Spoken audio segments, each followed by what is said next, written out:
Vendí la empresa por 36 millones de pesos y decidí celebrarlo con mi hijo y su esposa. Reservé una mesa en el restaurante más elegante del pueblo. Cuando ellos salieron a la pista con una canción lenta, un guardia de seguridad se acercó a mí y me dijo. Vi que ella puso algo en su vaso de jugo. 15 minutos después, me levanté y me fui. Me alegra que estés aquí. Si estás viendo este vídeo, dale like. Suscríbete al canal y cuéntame en los comentarios desde donde escuchas mi historia de venganza. Quiero saber hasta dónde ha llegado la banda del restaurante. Comenzó a tocar un bolero. La melodía suave me llevó de regreso a los días de antaño, cuando mi esposo aún vivía. Luna, mi nuera, tiró con ternura de la mano de Francisco, mi hijo, llevándoselo a la pista de baile con la mirada brillante, llena de vida. Francisco me miró algo incómodo, como pidiendo permiso. Yo agité la mano y sonreí. Ve, hijo, con que los mire bailar ya soy feliz. Seguí con la vista sus siluetas. Francisco alto y robusto. Luna menuda, recostada en su hombro, deslizándose sobre la pista. Probé un trozo de pan intentando disfrutar ese instante de paz. Pero dentro de mí había una sensación difícil de explicar, como si algo no estuviera bien. En medio de ese ambiente elegante, una figura se acercó en silencio a mi mesa. Era el guardia del restaurante con una placa que decía Mateo, bajo y fornido rostro duro, pero mirada penetrante. Se inclinó, fingiendo arreglar el florero de la mesa y de pronto acercó la boca a mi oído, su voz grave y apremiante, como si temiera que alguien lo escuchara. Señora, acabo de ver a su nuera ponerle algo a su jugo de naranja. Esa frase fue como un puñal directo al corazón. Sentí que mi pecho se detuvo un instante. La garganta seca como si alguien me la apretara. Traté de mantener el rostro sereno, apenas asentí, como si estuviera acostumbrada a estas cosas, pero la verdad era que no lo estaba. Mateo comprendió, retrocedió unos pasos y volvió a su puesto en la esquina del salón. Sus ojos seguían fijos en nuestra mesa, graves y atentos, como un soldado en guardia. Bajé la mirada hacia el vaso de jugo frente a mí. Bajo la luz cálida distinguí diminutas burbujas subiendo a la superficie, tan pequeñas que casi pasaban desapercibidas. Eso no era lo normal en un jugo recién exprimido. Mi corazón golpeaba con fuerza, como si quisiera salirse del pecho.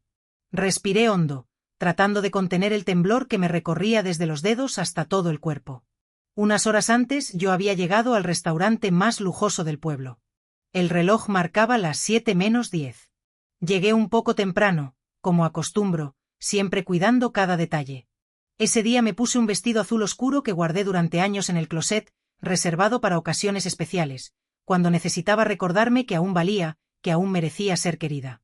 Hoy era un día así. O al menos eso creí. El lugar parecía un cuadro cálido pintado con luces doradas.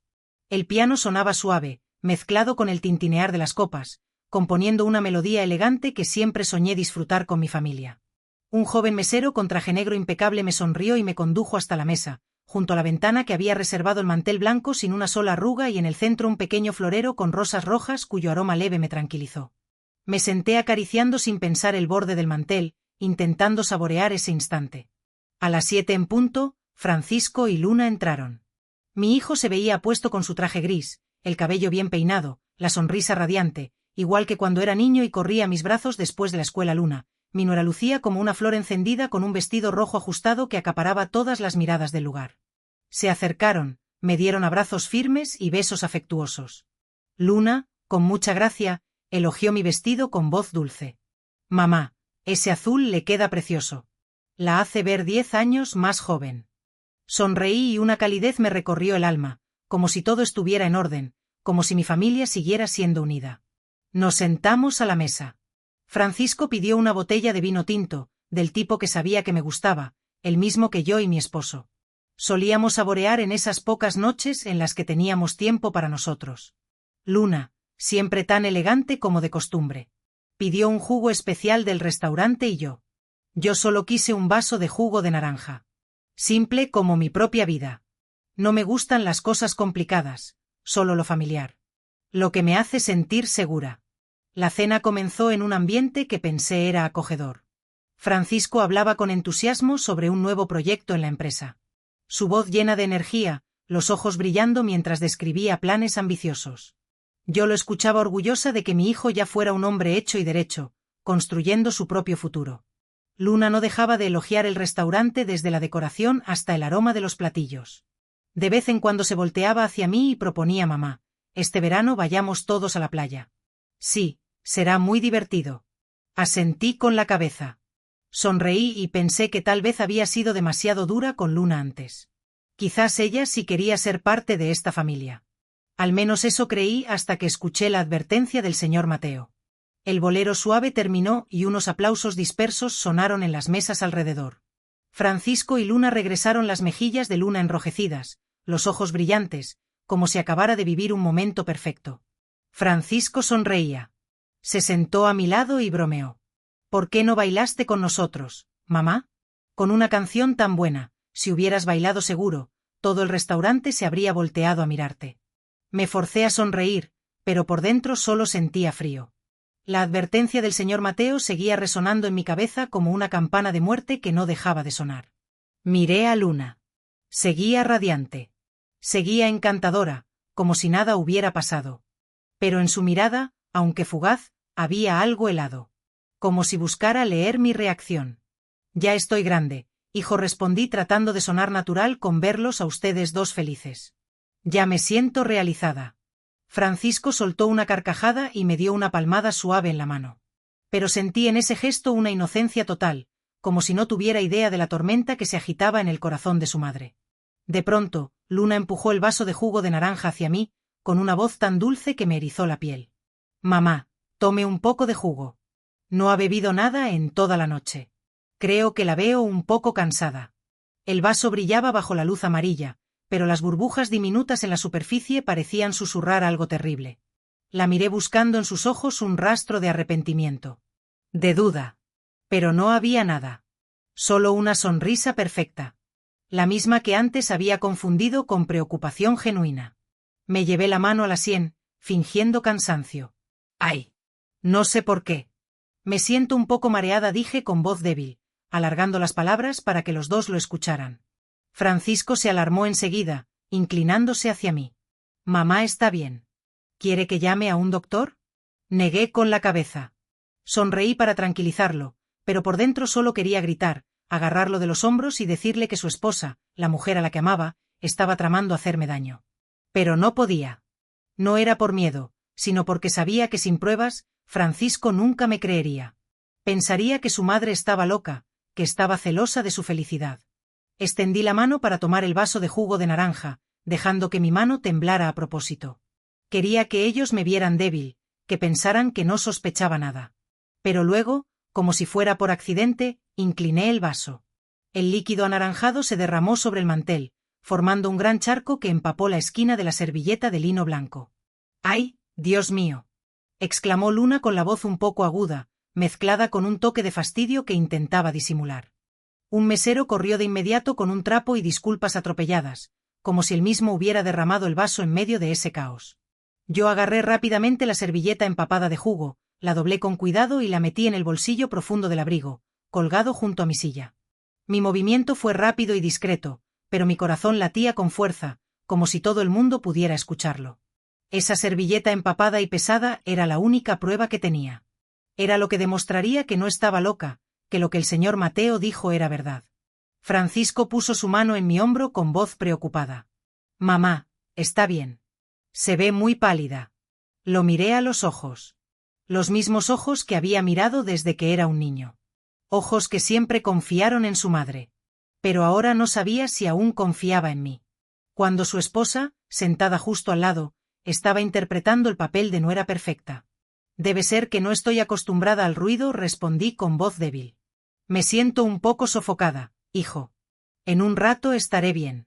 Luna intervino enseguida con voz dulce, pero que yo noté forzada. ¿Quiere que le pida un vaso de agua? Se sentirá mejor. Yo negué con la cabeza y sonreí levemente. No hace falta, hija, estoy bien.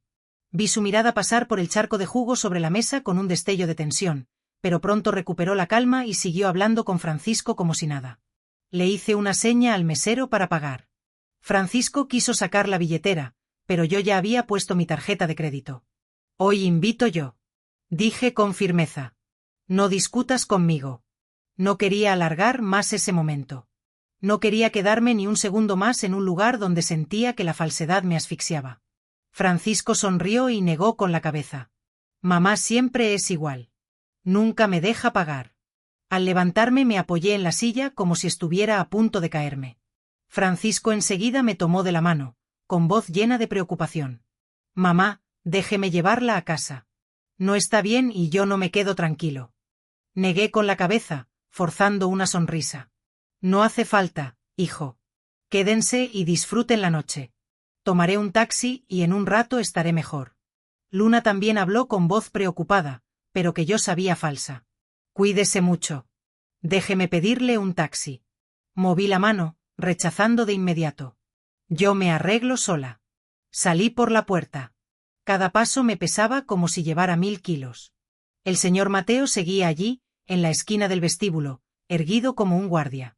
Nuestros ojos se cruzaron solo un instante, pero suficiente para sentir su empatía y su alerta. Asentí levemente.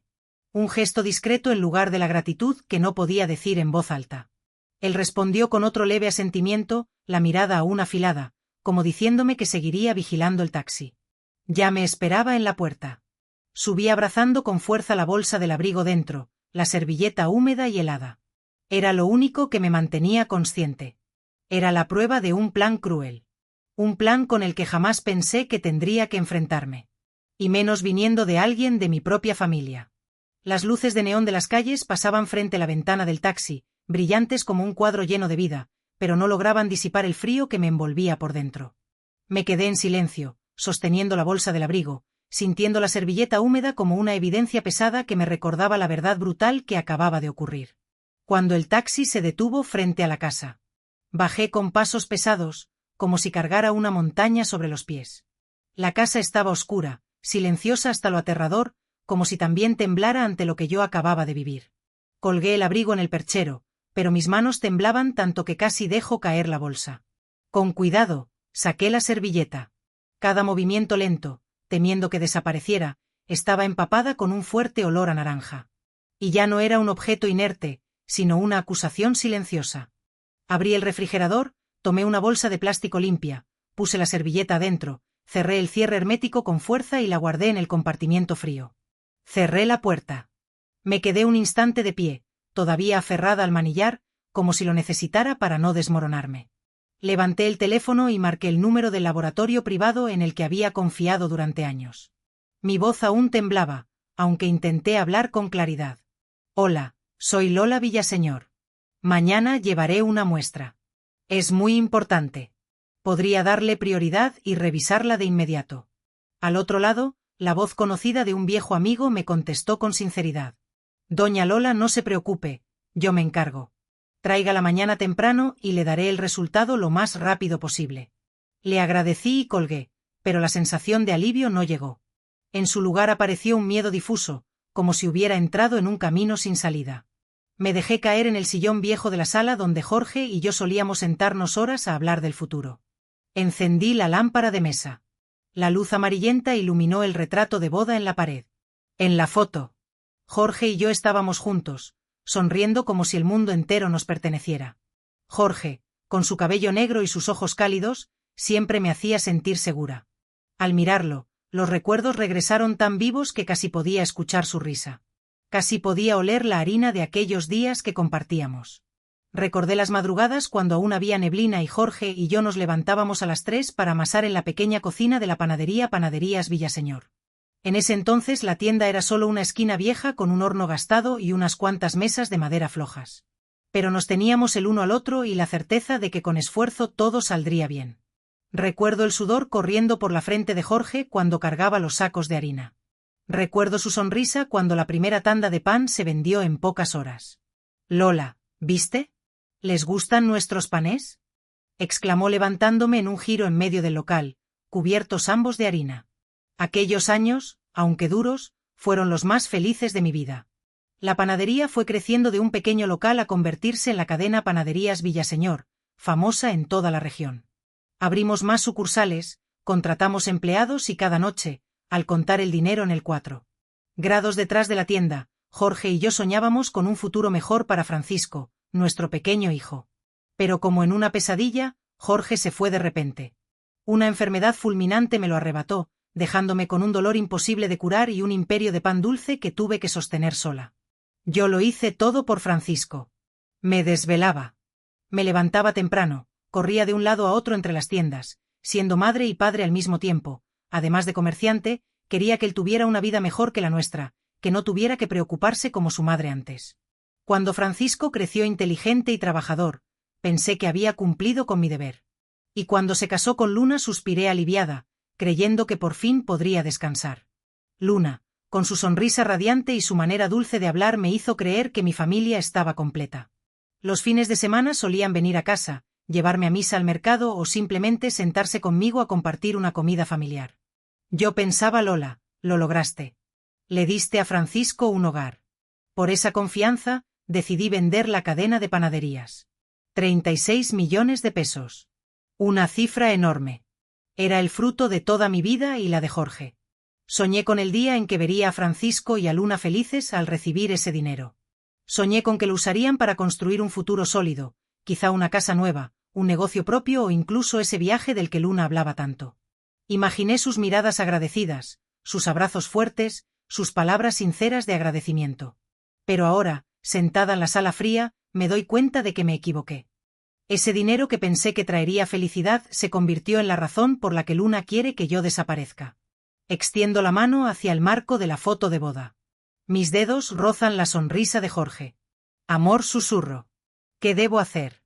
Las lágrimas corren calientes por mis mejillas, quemando mi piel. Recuerdo las palabras que Jorge solía decir: que la familia era lo más importante. Que mientras nos tuviéramos, nada sería imposible de superar. Pero ahora la familia que intenté mantener se está desmoronando. No por una pérdida, sino por una traición. Luna, a quien consideré una hija, a quien abrí mi corazón, pudo ser tan cruel, y Francisco, el hijo que amo más que a mi propia vida. Me creerá cuando la verdad salga a la luz. El péndulo del reloj marca las 11 de la noche. Cada golpe como un martillazo en mi pecho. Apago la luz, pero la oscuridad no me ayuda a escapar de los pensamientos que me desgarran. Me siento en la sala helada, sintiéndome más sola que nunca. Perdí a Jorge. Perdí aquellos días felices y ahora estoy perdiendo la fe en mi propia familia. A la mañana siguiente me levanté cuando aún estaba oscuro. No porque quisiera, sino porque no podía dormir. Toda la noche. La imagen del vaso de jugo de naranja con esas burbujas diminutas me atormentó como un recordatorio de que casi pierdo la vida. Me puse un suéter viejo, me cubrí con una gorra para tapar mis ojeras y agarré la bolsa de plástico con la servilleta antes de salir de casa. La calle estaba desierta. Solo se oía el canto aislado de los pájaros y a lo lejos el camión de la basura rodando. Caminaba rápido, como si al ir más lento no tuviera el valor para enfrentar lo que estaba por venir. El laboratorio estaba en una esquina tranquila, con un letrero tan pequeño que parecía no querer llamar la atención.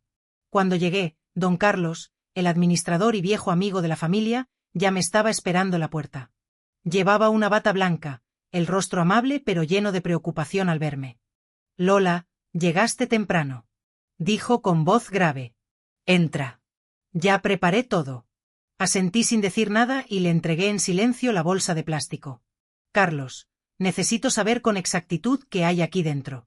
Insistí, la voz temblorosa, aunque trataba de mantener la calma. Esto es cuestión de vida o muerte. ¿Entiendes? Él me miró con seriedad y luego asintió. Entiendo, Lola. Te daré el resultado lo más rápido posible. Quédate tranquila. No quería volver a casa. No quería sentarme en la sala fría donde cada rincón me recordaba los días que había perdido. En lugar de eso, fui a una pequeña cafetería cercana donde solía sentarme con Jorge los fines de semana por la mañana, cuando éramos jóvenes y la vida estaba llena de esperanza. Pedí una taza de té de manzanilla. Lo único que pensé que podría calmar la tormenta dentro de mí. La camarera, una chica joven, sonrió y me preguntó si quería pastel, pero negué con la cabeza. No podía comer. No podía pensar en nada más que en la servilleta que estaban analizando. Me senté junto a la ventana, mirando a la gente pasar. Madres empujando cochecitos. Hombres apurados rumbo al trabajo. Parejas de la mano riendo y conversando. Ellos se veían felices. Despreocupados. Yo, en cambio, me sentía atrapada en una pesadilla sin salida. Me obligaba a seguir con mi rutina como si nada pasara. Al mediodía pasé por el supermercado, compré algo de verduras, un poco de leche y unas cuantas cosas que en realidad no necesitaba. Empujaba el carrito entre los estantes con las manos en las zanahorias, pero los ojos fijos en el teléfono esperando una llamada. La cajera, una chica joven, me miró y sonrió. «Está bien, señora. Hoy se la ve un poco cansada». Sonreí forzada y respondí sí, seguro que es por no dormir bien. «Gracias». Pero por dentro solo quería gritar que no estaba bien, que tenía miedo, que acababa de descubrir que alguien a quien consideraba como un hijo podía estar intentando hacerme daño. A primera hora de la tarde, el teléfono vibró. Era Carlos. «Lola, puedes volver. Ya tengo el resultado». Su voz era grave, sin emoción. Pero noté la seriedad. Corrí de regreso al laboratorio. El corazón me latía con fuerza. Como si cada latido fuera una advertencia. Carlos me recibió en la puerta y me condujo a una oficina pequeña con solo un escritorio de madera vieja y unas cuantas sillas. Cerró la puerta, colocó un papel sobre la mesa. El rostro endurecido como nunca lo había visto. «Siéntate», Lola dijo con voz grave. Me senté, aferrando el borde de la silla para no temblar. «Señora Lola», empezó Carlos sin apartar la vista de mí. «La muestra de agua en la servilleta contiene digitalis, un veneno extraído de la planta digital. Se suele usar en medicamentos para el corazón, pero con esta dosis se detuvo». Respiró hondo, como si ni él quisiera continuar. «Si hubieras bebido todo ese vaso de agua habría provocado la muerte. En unas horas. Los síntomas parecerían un infarto natural. Nadie sospecharía nada». Mis oídos zumbaban como si de repente el mundo entero quedara en silencio. Me temblaban las manos al tomar el informe. Las letras se borronear van ante mis ojos. Digitalis. Muerte. Infarto. Esas palabras eran como cuchilladas directas al corazón. Carlos continuó. La voz baja pero clara. «Este medicamento no se vende libremente, Lola. Para conseguirlo se necesitan contactos especiales. Normalmente en el mercado negro de medicinas. ¿Alguien hizo esto a propósito?» Lo miré. Quería preguntar algo, pero la garganta se me secó y no pude pronunciar palabra. Solo asentí. Di las gracias y doblé con cuidado el informe antes de guardarlo en mi bolso. Al salir del laboratorio, el sol de la tarde me hizo entrecerrar los ojos, pero ese sol no podía calentarme por dentro, solo sentía un frío helado, como si todo mi cuerpo se estuviera congelando. Mis sospechas se habían confirmado. Esto no era un malentendido. No era mi paranoia. Era un plan para matarme premeditado. Y la persona detrás de todo era Luna. Mi nuera, a quien yo había querido como a una hija. Esa noche me senté sola en la sala. La luz tenue de la lámpara iluminaba el resultado del examen. Sobre la mesa, las letras frías digitales, dosis letal, parecían mirarme fijamente, obligándome a enfrentar la verdad cruel. Cerré el puño, las uñas clavándose en mi palma, intentando frenar el torbellino de pensamientos. Sabía que no podía seguir así. Sentada, dejando que el miedo me consumiera. Necesitaba actuar. Necesitaba a alguien que me ayudara a sacar la verdad a la luz. Sola no tendría fuerzas suficientes. Entonces recordé a Fernanda Cruz. Ella había sido amiga de Jorge, una investigadora policial aguda de quien mi esposo siempre hablaba con respeto. «Si pasa algo grave, busca a Fernanda». Solía decir, ella nunca se rinde. Tras jubilarse, Fernanda abrió una agencia de detectives privados y aunque hacía años que no la veía, sabía que era la única en quien podía confiar ahora. Levanté el teléfono. La mano me temblaba tanto que casi lo dejo caer cuando escuché su voz al otro lado de la línea grave y segura. Me di cuenta de cuánto estaba temblando. «Yo». «Fernanda», dije con voz quebrada, «necesito que me ayudes. Es cuestión de vida o muerte». Ella no. Vendí la empresa familiar, el legado de mi esposo Jorge, por una suma considerable, 36 millones de pesos. Decidí que semejante acontecimiento, el cierre de un ciclo y la apertura de uno nuevo, merecía una celebración. Y qué mejor manera de festejarlo que con mi hijo Francisco y su esposa Luna. Reservé una mesa en el restaurante más distinguido y elegante del pueblo, un lugar que irradiaba sofisticación y donde la atmósfera invitaba a la alegría y la buena compañía. La velada transcurría con armonía, entre risas y charlas amenas. En un momento dado, mientras una melodía suave y romántica inundaba el ambiente, Francisco y Luna se levantaron para bailar. Observé cómo se dirigían a la pista, Luna tomando la mano de mi hijo con una ternura que parecía sincera. De pronto, Un hombre vestido de seguridad se acercó a mi mesa. Su presencia me desconcertó un poco, pero antes de que pudiera formular alguna pregunta, él me habló en voz baja. Señora, he visto a su nuera poner algo en su vaso de jugo. Las palabras del guardia me golpearon como un rayo. Un torrente de incredulidad y horror me invadió. ¿Luna? ¿Poner algo en mi bebida? Era impensable. Sin embargo, la seriedad en el rostro del guardia, la firmeza en su mirada, me indicaban que no estaba bromeando. Algo terrible estaba sucediendo. Traté de mantener la compostura, de no dejar que el pánico me dominara. Pero por dentro, un remolino de emociones se desataba. 15 minutos después de la revelación del guardia, sin decir nada a Francisco ni a Luna, me levanté de la mesa y me marché del restaurante. Necesitaba estar a solas para procesar lo que acababa de ocurrir, para entender la magnitud de la traición. Ahora, me encuentro aquí, compartiendo esta historia con ustedes. Y si están viendo este vídeo, les pido que me regalen un me gusta, que se suscriban al canal y que me cuenten en los comentarios desde donde están escuchando mi relato de venganza. Quiero saber hasta dónde llega el eco de esta historia, hasta dónde se extiende la onda expansiva de mi dolor y mi determinación. Mientras el bolero inundaba el local, mi mente volaba hacia atrás, hacia los años felices en que mi esposo Jorge aún estaba a mi lado. Recordaba su sonrisa, su mirada llena de amor, su fortaleza inquebrantable. Luna, mi nuera, con un gesto cariñoso, tomó la mano de Francisco y lo condujo a la pista de baile. Sus ojos brillaban con una intensidad que parecía genuina. Francisco, por su parte, me dirigió una mirada fugaz, como buscando mi aprobación. Yo, con un movimiento de mano y una sonrisa forzada, le animé a disfrutar del momento. Ve, hijo, le dije. Con verlos bailar, ya soy feliz. Seguí con la mirada sus siluetas mientras se movían al ritmo de la música. Francisco, alto y corpulento, protegía a Luna, menuda y delicada, que se recostaba en su hombro mientras se deslizaban sobre la pista. Intenté disfrutar de ese instante de aparente paz, probando un trozo de pan y concentrándome en el sabor. Pero una sensación extraña, una inquietud difícil de explicar, me atenazaba el pecho. Era como si una sombra oscura se cerniera sobre la mesa, amenazando con destruir la armonía del momento. En medio de ese ambiente elegante y sofisticado, una figura se acercó sigilosamente a mi mesa. Era el guardia del restaurante, aquel que se había identificado como Mateo. Su complexión era baja y fornida, su rostro, duro y curtido, pero su mirada, sorprendentemente penetrante. Se inclinó hacia mí, simulando arreglar el florero que adornaba la mesa. En un susurro apremiante, como temiendo ser descubierto, acercó su boca a mi oído y me dijo: Señora, acabo de ver a su nuera ponerle algo a su jugo de naranja. Esas palabras resonaron en mi interior como un trueno. Sentí como si un puñal helado se clavara en mi corazón. Mi pecho se paralizó por un instante, mi garganta se secó como si alguien la estrangulara. Con un esfuerzo sobrehumano, traté de mantener la calma. Apenas asentí, fingiendo una serenidad que no sentía.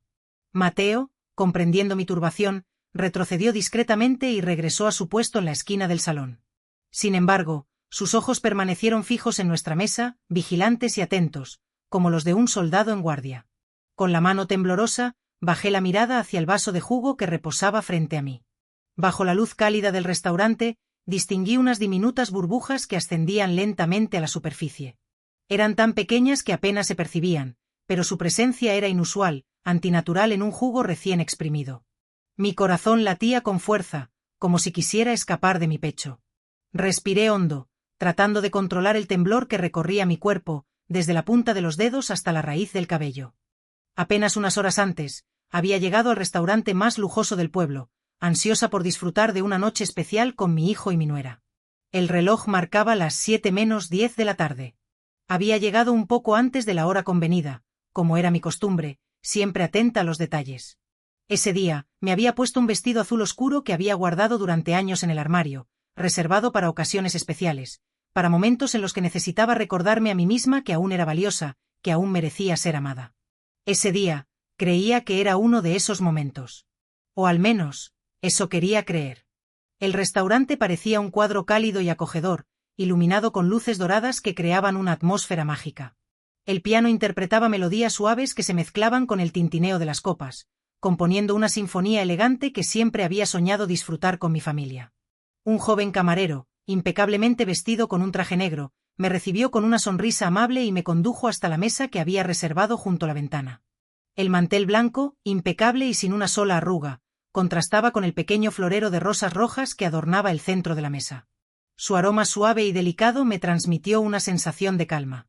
Me senté, acariciando distraídamente el borde del mantel, intentando saborear ese instante de paz y serenidad. A las 7 en punto, Francisco y Luna hicieron su entrada triunfal. Mi hijo lucía apuesto y elegante con su traje gris, su cabello bien peinado y su sonrisa radiante, la misma sonrisa que iluminaba su rostro cuando era niño y corría a mis brazos después de la escuela.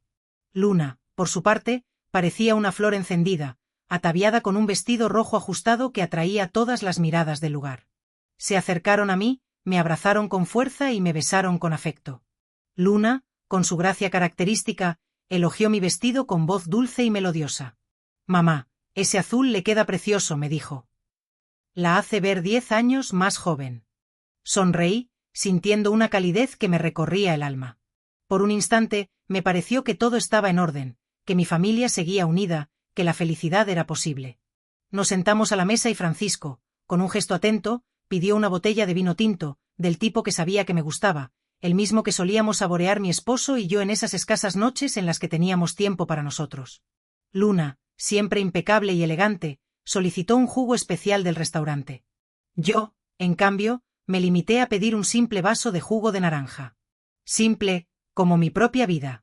No me gustan las complicaciones, prefiero lo familiar, lo que me hace sentir segura. La cena comenzó en un ambiente que, al menos en apariencia, era acogedor y armonioso. Francisco hablaba con entusiasmo sobre un nuevo proyecto en la empresa. Su voz, llena de energía, y sus ojos, brillantes de ambición, me transmitían su pasión por el trabajo. Yo, orgullosa de mi hijo, le escuchaba atentamente, admirando su inteligencia y su determinación. Luna, por su parte, no dejaba de elogiar el restaurante, desde la decoración hasta el aroma de los platillos. De vez en cuando, se volvía hacia mí y proponía.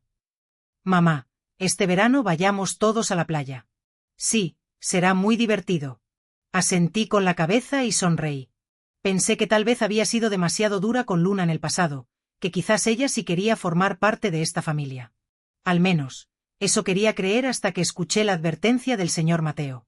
El bolero suave llegó a su fin, y unos aplausos dispersos resonaron en las mesas circundantes. Francisco y Luna regresaron a la mesa con las mejillas sonrojadas y los ojos brillantes, como si acabaran de vivir un momento mágico. Francisco, con una sonrisa radiante, se sentó a mi lado y bromeó. «¿Por qué no bailaste con nosotros, mamá? Con una canción tan buena, si hubieras bailado, seguro que todo el restaurante se habría volteado a mirarte». Me esforcé por sonreír, pero por dentro sentía un frío glacial. La advertencia del señor Mateo seguía resonando en mi cabeza como una campana fúnebre que no cesaba de sonar. Miré a Luna. Seguía radiante, encantadora, como si nada hubiera sucedido. Sin embargo, en su mirada, aunque fugaz, vislumbré algo helado, una frialdad que me estremeció. Era como si estuviera intentando leer mi reacción, como si quisiera saber si yo sospechaba algo. «Ya estoy grande, hijo», respondí, tratando de sonar natural. «Con verlos a ustedes dos felices, ya me siento realizada». Francisco soltó una carcajada y me dio una palmada suave en la mano. Pero en ese gesto, sentí una inocencia total, una ignorancia absoluta de la tormenta que se desataba en el corazón de su madre. De pronto, Luna empujó el vaso de jugo de naranja hacia mí con una voz tan dulce que me erizó la piel. «Mamá, tome un poco de jugo», me dijo. «No ha bebido nada en toda la noche. Creo que la veo un poco cansada». El vaso brillaba bajo la luz amarilla, pero las diminutas burbujas que ascendían a la superficie parecían susurrar algo terrible, algo siniestro. La miré fijamente, buscando en sus ojos un rastro de arrepentimiento, una sombra de duda. Pero no había nada. Solo una sonrisa perfecta, la misma sonrisa que antes había confundido con preocupación genuina. Me llevé la mano a la sien, fingiendo cansancio. «¡Ay!». No sé por qué, dije con voz débil, alargando las palabras para que ambos me escucharan. «Me siento un poco mareada». Francisco se alarmó de inmediato, inclinándose hacia mí con gesto preocupado. «Mamá, ¿está bien? ¿Quiere que llame a un médico?». Negué con la cabeza, sonriendo para tranquilizarlo. Pero por dentro, tenía ganas de gritar, de agarrarlo por los hombros y decirle que su esposa, la mujer a la que amaba, estaba tramando hacerme daño. Pero no podía. No era por miedo, sino porque sabía que, sin pruebas, Francisco nunca me creería. Pensaría que su madre estaba loca, que estaba celosa de su felicidad. Extendí la mano para tomar el vaso de jugo de naranja, dejando que mi mano temblara a propósito. «¿Quería?», preguntó insistentemente, pero solo Lola respondió. «Mañana por la mañana, ven a mi oficina, trae contigo todo lo que tengas». Asentí con la cabeza, aunque sabía que no podía verme, y colgué el teléfono.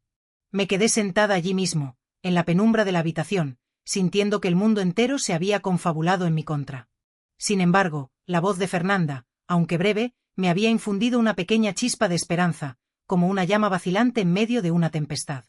A la mañana siguiente, llegué a la oficina de Fernanda, situada en el segundo piso de un edificio vetusto en el corazón del pueblo. El edificio mostraba el paso del tiempo, con la pintura descascarillada, pero las amplias ventanas que daban a la calle principal me transmitían una sensación de seguridad, como si nada pudiera escapar a la mirada atenta de Fernanda. Ella me recibió en la puerta, con su cabello corto y canoso y sus ojos penetrantes que no dejaban escapar ni el más mínimo detalle. «Entra, Lola», dijo con una voz suave pero firme. Entré abrazando con fuerza mi bolso, donde guardaba el resultado del examen, ese papel pequeño pero pesado como si contuviera la sentencia de un tribunal entero. Me senté en la silla de madera frente al escritorio de Fernanda y le relaté todo desde el principio: la advertencia del señor Mateo, el vaso de jugo con burbujas extrañas, la servilleta que había guardado a escondidas y el frío resultado del examen. Lo conté pausadamente, esforzándome porque las emociones no me dominaran, pero mi voz seguía temblando, especialmente al mencionar a Luna. «No quiero creerlo», dije con los ojos ardiendo. «Pero todo apunta a que mi nuera hizo esto». Fernanda escuchaba atentamente, tomando notas a gran velocidad, sin interrumpirme ni una sola vez. Cuando mencioné Digitalis, sus ojos se entrecerraron, como si hubiera captado una pista crucial. «No es fácil conseguir esto, Lola», dijo con voz grave. «Digitalis no es algo que se pueda comprar en la farmacia de la esquina. Voy a seguir el rastro de su suministro». Fernanda no vaciló. Tomó el teléfono y llamó a un viejo conocido del gremio, un expolicía que había trabajado con ella durante muchos años. Alcancé a escuchar parte de la conversación. Su voz era firme, sin dejar espacio para que el otro se negara. Minutos después, colgó y se volvió hacia mí. «Tenemos una cita esta noche en un bar pequeño en las afueras. Esa persona puede saber quién vendió el Digitalis. ¿Quiere acompañarme?» Asentí de inmediato, sin pensarlo. Necesitaba verlo con mis propios ojos. Necesitaba saber la verdad, aunque doliera. Aquella noche, llegamos a un bar escondido donde la luz era tenue y el aire estaba impregnado de un olor a cerveza rancia. Fernanda me guió hacia un lugar apartado desde donde podía observar sin llamar la atención. Ella se sentó frente a un hombre de mediana edad, visiblemente nervioso, con los ojos moviéndose de un lado a otro como si temiera ser descubierto. No alcanzaba a oír lo que decían, pero veía a Fernanda tranquila, con un tono sereno, asintiendo en ocasiones o lanzando preguntas concisas. Al principio, el hombre esquivaba las respuestas, pero bajo la mirada penetrante de Fernanda, poco a poco comenzó a hablar. Al cabo de unos minutos, Fernanda regresó a mi mesa con una expresión seria. Él admitió haber vendido una dosis de Digitalis. Se la vendió a un hombre elegante en un coche de lujo. Dice que no la compró para sí mismo, sino que dijo que era para ayudar a una mujer joven a resolver unos asuntos personales. Sentí que el corazón me daba un vuelco. «Una mujer joven», repetí con la voz temblorosa. Fernanda asintió y continuó. Le pedí más detalles. Lo describió como un hombre de cabello entrecano, voz autoritaria, y mencionó que había dado clases de negocios en la universidad. Al oír clases de negocios, un nombre me asaltó la mente. Vago, pero aterrador, don Julián Herrera. Recordé que Luna lo había mencionado en una cena meses atrás. Lo describía con admiración, como a un antiguo profesor, alguien con gran influencia en el mundo empresarial. En aquel momento, pensé que era un comentario sin importancia, pero ahora ese nombre me atravesaba como una daga. «Julián Herrera», susurré casi sin poder controlarme. Fernanda me miró fijamente. «¿Lo conoce?» Negué con la cabeza, aunque en mi interior sabía que no podía negar lo evidente. Yo escuché a Luna hablar de él una vez, nada más. Pero lo recuerdo. Cuando salimos del bar, la noche era gélida, pero yo sentía el cuerpo ardiendo. Fernanda me puso la mano en el hombro y dijo con firmeza: «Voy a encontrarlo, Lola, pero debe estar preparada». Es muy probable que este hombre tenga un lazo directo con su nuera. Asentí, aunque por dentro todo era un torbellino. Don Julián Herrera, ese nombre ahora era como un fantasma oculto en las sombras, arrastrándome a un laberinto de dudas y miedo. El mismo hombre que Luna había nombrado alguna vez. Transcurrieron algunos días desde el encuentro en el bar y yo vivía como una sombra, arrastrando las horas con el corazón apesadumbrado. Cada timbre en la puerta, cada notificación en el teléfono, me hacía sobresaltarme como si Luna estuviera al acecho, esperando el momento de terminar lo que había comenzado. Intentaba mantenerme ocupada limpiando la casa, cocinando platos que nadie probaba, pero mi mente volvía una y otra vez al vaso de jugo de naranja, a la advertencia del señor Mateo y al nombre de don Julián Herrera, un fantasma que poco a poco se volvía más nítido. Entonces, Fernanda llamó. Su voz al teléfono seguía siendo grave y firme, pero percibí una urgencia inusual. Lola, ¿podría venir a mi oficina ahora mismo? Tengo algo que necesita ver. No hice más preguntas. Me puse el abrigo a toda prisa, agarré mi bolso y salí corriendo. En el camino, no dejaba de preguntarme, ¿qué más hay? ¿Qué secreto más cruel puede volver a destrozar mi corazón? La oficina de Fernanda seguía igual, con esas paredes vetustas y las amplias ventanas que daban a la calle. Ella estaba sentada tras el escritorio con un grueso expediente de tapas grises y esquinas desgastadas frente a ella. Cuando entré, me empujó el expediente con una mirada seria. Siéntese, Lola. Lo que hay aquí no es nada agradable. Me senté con las manos temblorosas al abrir la primera página. Era una serie de documentos de deudas, números negros y gruesos sobre papel blanco, como cuchilladas en mis ojos. Luna debía al banco, a fondos de crédito clandestinos, incluso a casinos ilegales. Más de 4 millones de pesos en total, una cifra enorme, tan grande que no podía imaginar cómo había logrado ocultárselo a Francisco. Parece que Francisco no sabe nada de esto, dijo Fernanda con voz firme. Todas las deudas están a nombre de Luna. No hay ningún rastro de su hijo. Me quedé atónita, sintiendo que el suelo se desmoronaba bajo mis pies. Recordé las veces que Francisco se quejaba, con voz preocupada pero aún cariñosa.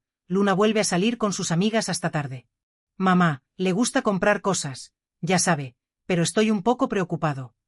Yo había sonreído, tranquilizándolo y diciéndole que las parejas jóvenes a veces necesitan su espacio. Ahora me daba cuenta de que todo era mentira. Aquellas salidas con amigas, aquellas compras, eran en realidad noches en las que Luna se hundía en los casinos, apostando el futuro de nuestra familia. Pasé la página del expediente con el corazón latiendo con fuerza y entonces me detuve ante unas capturas de pantalla de mensajes, impresas claramente en papel. El destinatario decía J.H. Supe de inmediato que era Julián Herrera. Un mensaje me dejó helada. Ella ya vendió la cadena de tiendas. 36 millones de pesos están en la cuenta. Solo falta que ella desaparezca. Francisco heredará todo y, por supuesto, ese dinero también será mío. Esas palabras frías, venenosas, eran como un cuchillo directo al pecho. Sentí que me faltaba el aire, como si alguien me estuviera apretando la garganta. Luna, la nuera que siempre me llamaba mamá con una sonrisa dulce, a quien yo había preparado comidas de fin de semana, a quien le había cosido el vestido de novia, era capaz de escribir palabras tan crueles. Cerré el expediente con las manos temblando tanto que casi se me cae. Fernanda me puso la mano en el hombro. Su voz se suavizó, como para consolarme. ¿Lo ve, Lola? El motivo está clarísimo. Deudas enormes, una ambición sin fondo y alguien detrás moviendo los hilos. Pero esto no es todo. Sigo investigando. La miré buscando una respuesta, pero tenía la garganta seca. Al final, solo pude decir una frase con la voz rota. Francisco. El chico nunca va a creer esto. Fernanda asintió con una mirada llena de empatía, pero firme. El amor lo tiene ciego, Lola, pero la verdad, cuando se muestra con pruebas, no se puede negar. Me quedé en silencio, abrazando con fuerza el expediente como si fuera lo único que me mantenía entera. Y al final, me levanté para agradecerle a Fernanda. Cuando salí de la oficina, ya caía la tarde. Una luz dorada y anaranjada cubría la calle, pero yo solo sentía frío. Caminé de regreso a casa sin querer tomar un taxi, como si caminar me ayudara a ordenar los pedazos rotos dentro de mí, pero cuanto más caminaba, más me dolía. Dolor por la traición de Luna, dolor por Francisco, mi hijo, al que había dedicado mi vida para proteger, y ahora vivía dentro de una mentira que ni siquiera imaginaba. Pensé en Jorge, en aquellas noches en las que hablábamos del futuro de Francisco. Si él estuviera vivo, ¿qué haría? Me abrazaría, me diría que todo estaría bien, pero él ya no estaba y yo estaba sola, enfrentando una verdad más cruel que cualquier pesadilla. Los días que siguieron a la lectura de los mensajes venenosos de Luna, viví como un fantasma. Cada mañana, al despertar, me miraba al espejo y veía a una mujer envejecida, con ojeras profundas y sin un ápice de vida. Una mañana temprano, cuando apenas un rayo de sol se filtraba entre las ramas frente a la ventana, Fernanda me llamó. Lola, necesita venir de inmediato. Su voz al teléfono sonaba urgente, aunque mantenía esa calma que la caracterizaba. Tengo más información y esta vez aclarará todo. No pregunté nada más. Me puse una vieja camisa, tomé mi bolso y salí corriendo. En el camino, intentaba prepararme, pero mi corazón estaba desbocado. Temía lo que estaba por escuchar, temía que la verdad fuera otra puñalada más profunda, más dolorosa. Al entrar en la oficina de Fernanda, la vi sentada tras su escritorio con un expediente aún más grueso que el anterior. Frente a ella, lo empujó hacia mí con una mirada severa pero cargada de compasión. Lola, siéntese. Lo que hay aquí no será fácil para usted. Me senté con las manos temblorosas al abrir la primera página. Una foto vieja, algo amarillenta, me golpeó la vista.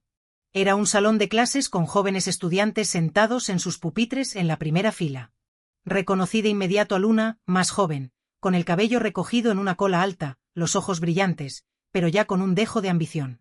Y en el estrado, con aire de autoridad, estaba don Julián Herrera, vestido con un traje elegante, sosteniendo un puntero hacia el pizarrón.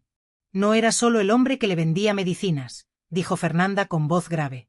Fue el maestro de Luna hace más de 10 años, cuando ella estudiaba administración de empresas. Miré la foto con el corazón encogido. Recordé las veces que Luna hablaba de su época universitaria, con orgullo en la voz, al contar sobre los profesores inspiradores que la habían marcado.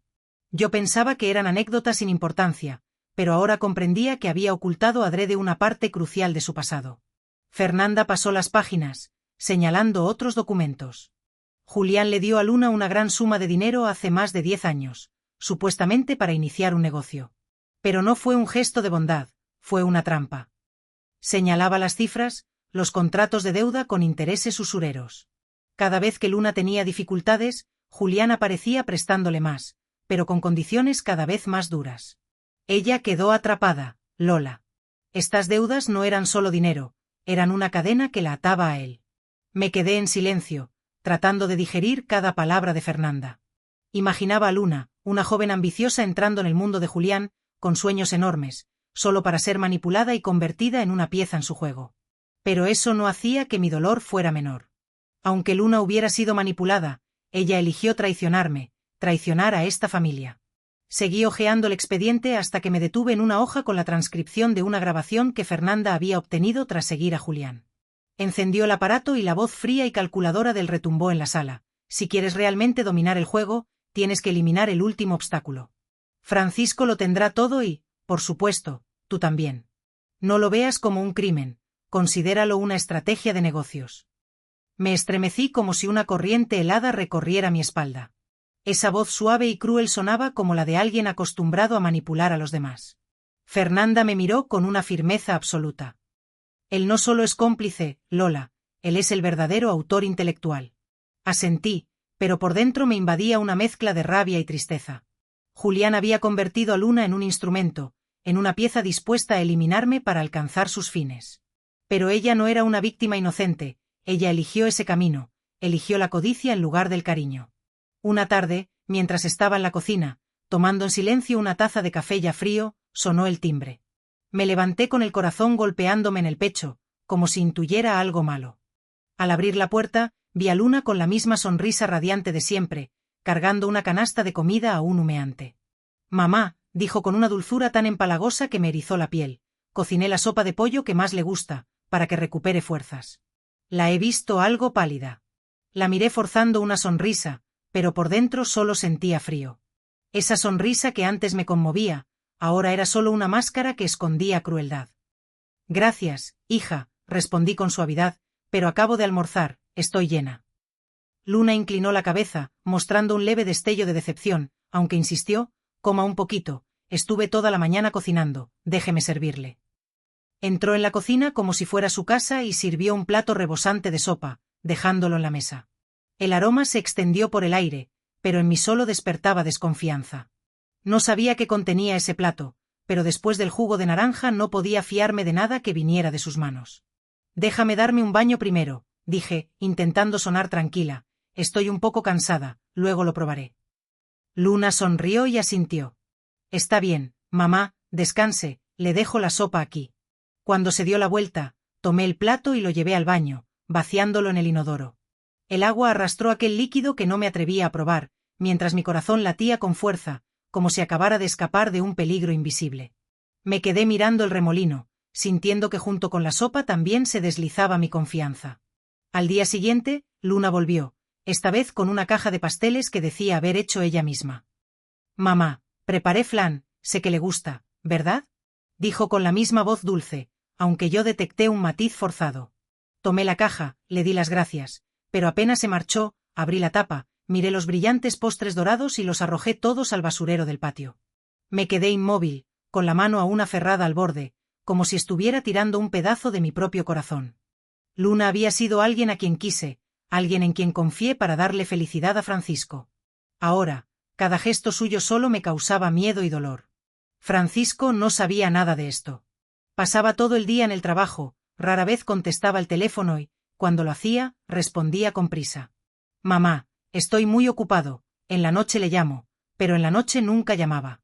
Quise contarle, hablarle del jugo de naranja, de los resultados de los análisis, de las deudas y de los mensajes crueles de Luna, pero sabía que no me escucharía. Una vez insinué algo sobre la comida que ella me traía y él lo desestimó enseguida. Mamá, usted siempre piensa mal, Luna solo se preocupa por su salud, mi esposa no es así. Su voz sonaba irritada, como si yo fuera la que estaba destruyendo su matrimonio. Quise gritar que no era desconfianza, que tenía pruebas, pero me contuve. Todas las pruebas estaban con Fernanda, porque no me atrevía a guardarlas en casa por miedo a que Luna las descubriera. Una noche decidí que tenía que enfrentar a Francisco. Le mandé un mensaje citándolo en casa. Hijo, ven esta noche, necesito hablar de algo importante. Escribí con la mano temblando al apretar enviar. Francisco llegó, pero apenas entró, noté en su cara que no estaba contento. Mamá, ¿qué pasa? ¿Qué es tan urgente? Preguntó con un tono un poco molesto. Respiré hondo, me senté frente a él y empecé a contar. Le hablé de la advertencia del señor Mateo, del vaso de jugo, de los resultados con Digitalis.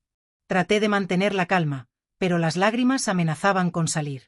Francisco, no quiero creerlo, pero todo indica que Luna intentó hacerme daño. Él me miró con los ojos llenos de confusión y de pronto frunció el ceño y me gritó, mamá, siempre tienes prejuicios contra mi esposa. ¿Crees que Luna es capaz de algo así? No quiero escuchar nada más. Su voz retumbó cortante como una cuchillada directa a mi corazón.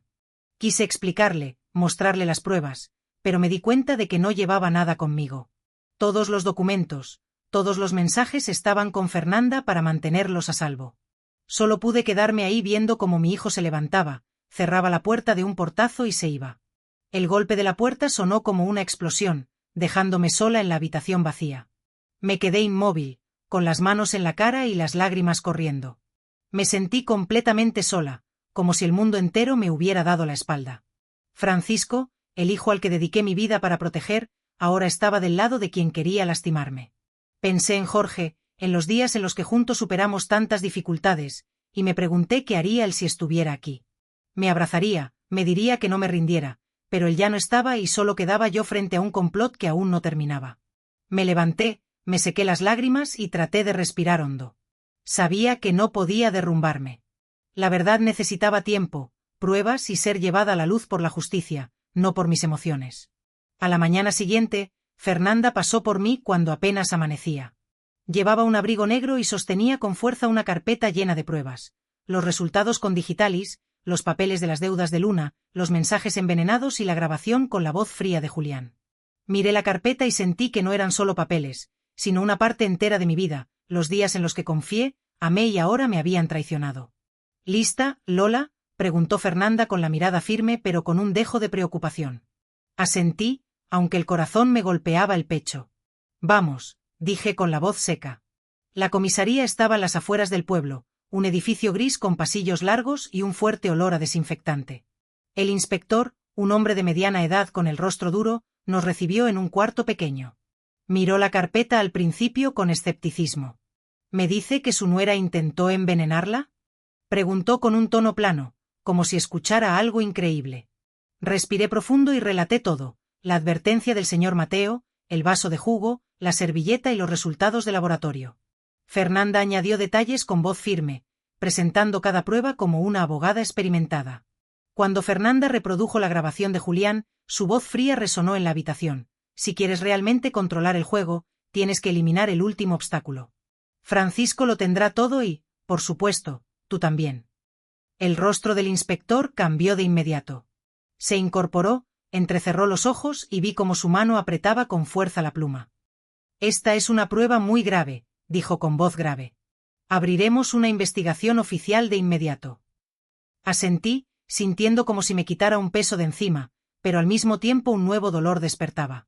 Eso significaba que arrestarían a Luna y Francisco, mi hijo, tendría que enfrentarse a una verdad cruel. Solo 2 días después, Fernanda me llamó con voz apresurada. Lola, atraparon a Luna justo cuando salía de un casino clandestino. Me quedé inmóvil, con el teléfono apretado en la mano. ¿La atraparon?, pregunté con voz temblorosa. Sí, y también a Julián, respondió Fernanda. Él estaba a punto de huir, pero la policía irrumpió en su departamento de lujo. A los 2 les pusieron las esposas.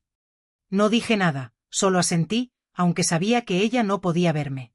Sentí un alivio extraño, pero pronto fue reemplazado por el dolor. Luna, a quien alguna vez consideré como hija, ahora era una criminal. ¿Y Francisco? ¿Qué sería de él al enterarse? Fui a la comisaría en cuanto supe que Francisco estaba allí. Al entrar, lo vi en un rincón, con los ojos enrojecidos y el rostro demacrado. Sacaban a Luna esposada con una expresión de horror y desconcierto. Me miró, sus ojos pidieron clemencia por un instante, pero yo simplemente giré la cara. No podía mirarla, no podía enfrentar a alguien que había intentado hacerme daño. Francisco corrió hacia mí, me tomó la mano con voz rota. Mamá, ¿esto es verdad? No respondí, solo puse el expediente de Fernanda frente a él. Lee, le dije con la voz quebrada. Yo no quería creerlo, pero esta es la verdad. Francisco hojeaba los papeles con las manos temblorosas, tanto que dejó caer algunas hojas. Cuando llegó a los mensajes que Luna había enviado a Julián, con que ella desaparezca, Francisco heredará todo, se desplomó en la silla, cubriéndose el rostro con las manos. No, no puede ser, murmuró con la voz hecha pedazos. Quise abrazarlo, decirle que todo estaría bien, pero no pude. La verdad era como una daga, no solo atravesaba su corazón, también el mío. Me quedé allí viendo a mi hijo derrumbarse, sintiendo que yo también me rompía por dentro. Al mismo tiempo, supe que otro equipo de policías había detenido a Julián en un departamento de lujo en el centro de la ciudad. Él, el empresario respetable que aparecía en revistas de negocios, ahora esposado, con la mirada esquiva mientras lo llevaban. Yo no lo vi, pero Fernanda me lo contó con amargura en la voz. Todavía intentó decir que todo era un malentendido, pero las pruebas son demasiado claras, no va a escapar. Al día siguiente, Francisco vino a mi casa. Parecía una sombra, con los ojos hundidos tras una noche en vela. El traje gris, arrugado, como si ni siquiera se hubiera molestado en cambiarse. Mamá, dijo con voz ronca, presenté la demanda de divorcio unilateral. Lo miré, quise decir algo, pero la garganta se me cerró. Solo asentí y lo abracé por primera vez en muchos días. Sentí el calor de mi hijo, aunque también cargaba con un dolor indescriptible. Perdóname, mamá, susurró con las lágrimas empapando mi hombro. No te creí. Lo estreché fuerte mientras mis lágrimas también rodaban. No importa, hijo, le dije con voz temblorosa, lo único que quiero es que estés a salvo. Los meses posteriores a la detención de Luna y Julián los viví en un estado extraño, entre el alivio y el vacío. El miedo a la muerte ya se había ido, pero el dolor de la traición seguía ahí, como una herida que nunca termina de cerrar. Francisco. Y Francisco y yo hablábamos cada vez menos, no por estar enfadados, sino porque ambos nos encontrábamos inmersos en la búsqueda de una manera de lidiar con los fragmentos rotos de nuestra familia, los pedazos esparcidos tras la explosión. Cada vez que mi mirada se cruzaba con sus ojos, percibía una herida tan profunda que parecía no tener fondo, y era consciente de que él veía exactamente el mismo reflejo en los míos, un espejo de dolor compartido. El juicio llegó como una tormenta devastadora, atrayendo sobre nosotros la atención morbosa de todo el pueblo, como si fuéramos una obra de teatro trágica en la que todos querían tener su butaca. El tribunal se alzaba imponente en el centro, un edificio antiguo con muros de piedra gris que parecían haber absorbido toda la tristeza del lugar, y bancas de madera dura que prometían una espera incómoda y dolorosa. Me senté en la primera fila, con las manos aferradas al borde del asiento como si mi vida dependiera de ello, luchando con todas mis fuerzas por mantener la serenidad, por no dejar que el torbellino de emociones me arrastrara. Entonces apareció Luna, con un aspecto demacrado que me partió el alma, vestida con el uniforme naranja de prisionera, un color que simbolizaba su encierro, su caída. Su cabello, antes brillante y cuidado, ahora lucía enredado y sin vida, como un campo abandonado. La mirada baja, incapaz de sostener los ojos de nadie, hundida en la vergüenza y la culpa. Julián, a pocos pasos de ella, aún intentaba mostrar una arrogancia que ya no le pertenecía, una máscara que se le resquebrajaba a cada segundo. Su traje caro parecía grotesco, fuera de lugar en aquel escenario de dolor y miseria humana, y aunque se esforzaba por aparentar seguridad, sus ojos lo delataban, revelando el miedo que lo consumía por dentro. Los miré a esas dos personas que habían convertido la vida de Francisco y la mía en una auténtica pesadilla, en un laberinto de sufrimiento del que parecía imposible escapar. Y, sorprendentemente, sentí un vacío extraño, una nada que lo engullía todo. Ya no había rabia, ni odio, ni deseos de venganza. Solo una tristeza amarga, un sabor agrio en la boca que me recordaba la inocencia perdida, los sueños rotos. El juicio se extendió durante todo el día, consumiendo cada minuto como si fuera una eternidad. Pero para mí fue como un sueño interminable, una pesadilla de la que no podía despertar. El fiscal presentó las pruebas con meticulosidad, como si cada detalle fuera una puñalada en mi corazón, los resultados del examen toxicológico que revelaban la presencia de digitalis, los documentos que demostraban las deudas asfixiantes, los mensajes crueles y despiadados de Luna, la grabación con la voz fría y calculadora de Julián. Cada vez que se presentaba una nueva prueba, yo buscaba a Francisco con la mirada, sentado a unos asientos de distancia, con la cabeza gacha y los hombros temblando por la vergüenza y el dolor. Cuando sonó la grabación de Julián, pronunciando aquellas palabras que me helaron la sangre: no pienses que esto es un crimen. Míralo como una estrategia de negocios. Escuché un sollozo ahogado que provenía de mi hijo. En ese instante, sentí un impulso irrefrenable de correr hacia él, de abrazarlo con todas mis fuerzas para protegerlo del dolor, pero sabía que no debía hacerlo, que en ese momento él debía enfrentar la verdad por sí mismo, debía asumir las consecuencias de sus actos. Luna no dijo nada para defenderse, ni una sola palabra. Solo agachó la cabeza aún más, dejando que las lágrimas corrieran libremente por su rostro, un río de arrepentimiento silencioso. Julián, en cambio, intentó argumentar con desesperación que todo era un malentendido, que él solo había intentado ayudar a Luna como un maestro, como un mentor. Pero las pruebas eran demasiado claras, demasiado contundentes, imposibles de negar. Cuando el juez dictó la sentencia, imponiendo varios años de prisión a Luna por intento de homicidio y a Julián una condena equivalente por ser el autor intelectual, el instigador y el usurero, la sala entera quedó sumida en un silencio sepulcral, un silencio que pesaba como una losa sobre nuestras conciencias. Vi a Luna ser llevada con las manos esposadas, su mirada perdida en el vacío, y sentí una tristeza indescriptible, una pena profunda que me calaba hasta los huesos.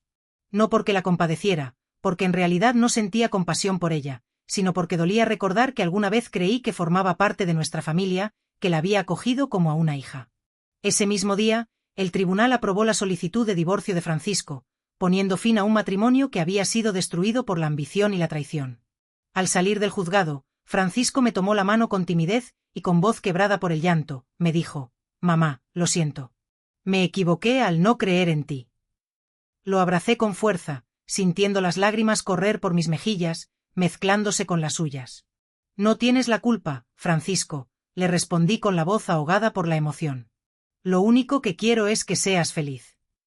Pero los dos sabíamos que esa felicidad ya había sido robada, que había sido arrebatada de nuestras manos, dejando cicatrices profundas que nunca llegarían a cerrarse por completo. Después del juicio, regresé a casa y me senté en la sala, frente a la chimenea apagada, mirando la foto de boda de Jorge y mía, un recuerdo de tiempos más felices. Pensé en los 36 millones de pesos, aquel dinero que alguna vez había sido mi orgullo, la prueba de nuestro éxito, pero que ahora sentía como una maldición, como una mancha imborrable en mi alma. No quería conservarlo, no quería que me recordara todo lo que había pasado, todo el sufrimiento que había causado. Una noche, sola en la sala, repasando viejos recuerdos, recordé los primeros días del negocio de panadería con Jorge, cuando todo era ilusión y esfuerzo. El olor embriagador del trigo recién molido, su sonrisa radiante al escuchar los halagos de los clientes, la satisfacción de ver crecer nuestro sueño. Entonces supe qué debía hacer, encontré la respuesta que tanto había buscado. Decidí usar todo ese dinero, cada centavo, para crear una fundación con su nombre, el Fondo Villaseñor, destinado a apoyar a los artesanos panaderos y a las pequeñas panaderías locales, a esas personas que luchaban por mantener viva la tradición, que compartían nuestra pasión por el pan.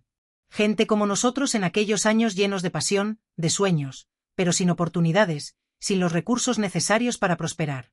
El día de la inauguración del fondo se organizó un festival gastronómico en la plaza central del pueblo, un evento que reunió a toda la comunidad.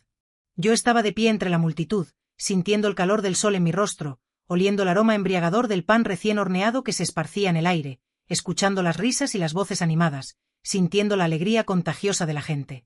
Los puestos estaban llenos de colores vibrantes, adornados con flores y guirnaldas, y los jóvenes panaderos presentaban con orgullo sus creaciones, cada una de ellas una obra de arte comestible. En un momento dado, una chica joven con los ojos brillantes, llena de energía y entusiasmo, subió al escenario, tomó el micrófono con manos temblorosas y dijo: «Yo solía pensar que mi sueño de abrir una panadería era solo una ilusión, una fantasía inalcanzable. Pero gracias al Fondo Villaseñor tuve la oportunidad de hacerlo realidad. Gracias, doña Lola, gracias por darnos un futuro». La multitud aplaudió con entusiasmo, vitoreando su nombre, y yo, sentada en una esquina, tratando de pasar desapercibida, no pude contener las lágrimas. No eran lágrimas de tristeza, sino de alegría, de alivio, de esperanza. Sentí que Jorge estaba sonriendo en algún lugar, orgulloso de lo que habíamos logrado, de haber convertido nuestro dolor en una oportunidad para los demás. Después, caminé entre los puestos, admirando la creatividad y el talento de los jóvenes panaderos. Me detuve frente a una pequeña mesa de repostería, donde un muchacho joven decoraba con cuidado unas galletas con forma de corazón. «Pruebe una, señora», me dijo, ofreciéndome una galleta con una sonrisa amable. Le di una mordida. El sabor dulce se expandió en mi boca, inundando mis sentidos, y sonreí. «Está deliciosa», dije con la voz temblorosa por la emoción. Él sonrió ampliamente. «Gracias, señora. Hice esta galleta para regalársela a mi mamá, para demostrarle mi amor. Pero usted me recordó a ella, me hizo pensar en su cariño». Esas palabras fueron como un bálsamo suave que sanó un poco mi corazón roto, que alivió mi dolor. Me senté en un banco de madera, sintiendo el cansancio en mis huesos, pero con el alma llena de paz. Levanté la vista hacia el cielo azul y despejado, un lienzo infinito de esperanza. Pensé en Jorge, en Francisco, en los días en que juntos superamos tantas dificultades, en los momentos felices que compartimos. Pensé en Luna, en el dolor que nos dejó, pero ya no sentí rencor, ni deseos de venganza. Elegí perdonar, no por ella, porque no se lo merecía, sino por mí misma, para poder seguir adelante, para liberarme de la carga del odio. Entendí que el verdadero legado de la familia Villaseñor no eran los 36 millones de pesos, sino los valores que habíamos transmitido, la herencia intangible que habíamos dejado a la comunidad, la confianza, la fortaleza, el amor por el trabajo, la perseverancia, la solidaridad. Al mirar atrás, a todo lo que había pasado, comprendí que la lección más grande no estaba en el dinero, ni en la traición, ni en el dolor que soporté, sino en la fuerza de la fe, en la capacidad de superar la adversidad, en la importancia de mantener la esperanza. El dinero puede cegar, la ambición puede volver enemigos a los más cercanos, la envidia puede corroer el alma, pero la verdad siempre sale a la luz, tarde o temprano. Quiero decirles algo, quiero compartir con ustedes mi experiencia, mi aprendizaje. Nunca permitan que la traición apague la bondad en su corazón, que la amargura les impida ver la belleza del mundo. Sean lúcidos para reconocer quién merece realmente su cariño, quién es digno de su confianza. Sean fuertes para defender la justicia, para luchar por sus derechos, para proteger a los que aman. Y usen lo que tienen, sus talentos, sus recursos, su tiempo, para sembrar cosas buenas en la vida, para ayudar a los demás, para construir un mundo mejor. Porque al final, los valores que dejamos a la comunidad y a las próximas generaciones son el verdadero legado, la huella imborrable que dejamos en el mundo. El dolor, tarde o temprano, se desvanecerá, como una sombra al amanecer. La historia que acaban de escuchar ha cambiado nombres y lugares para proteger la identidad de las personas involucradas, para preservar su intimidad. No contamos esto para juzgar, no pretendemos señalar a nadie, sino con la esperanza de que alguien escuche, de que alguien se detenga a reflexionar sobre su propia vida, sobre sus propias decisiones. ¿Cuántas madres están sufriendo en silencio dentro de su propia casa, atormentadas por el dolor y la angustia, sintiéndose solas e incomprendidas. De verdad me pregunto si ustedes estuvieran en mi lugar, si tuvieran que enfrentar la misma situación, ¿qué harían? ¿Elegirían callar para mantener la paz, para evitar el conflicto? ¿O tendrían el valor de enfrentarlo todo, de luchar por la verdad, de recuperar su voz? Quiero saber su opinión, quiero escuchar sus historias, quiero aprender de sus experiencias. Porque cada historia puede convertirse en una vela que ilumine el camino de otro, en una guía para aquellos que se sienten perdidos. Dios siempre bendice a aquellos que actúan con justicia, a aquellos que luchan por el bien. Y estoy segura de que la valentía nos llevará a días mejores, a un futuro lleno de esperanza y de paz. En este momento, en la pantalla final, les dejaré 2 de las historias más queridas del canal, 2 relatos que me han conmovido profundamente. Estoy segura de que los sorprenderán, que les tocarán el corazón. Gracias por quedarse conmigo hasta este instante, por compartir este momento conmigo, por escuchar mi historia.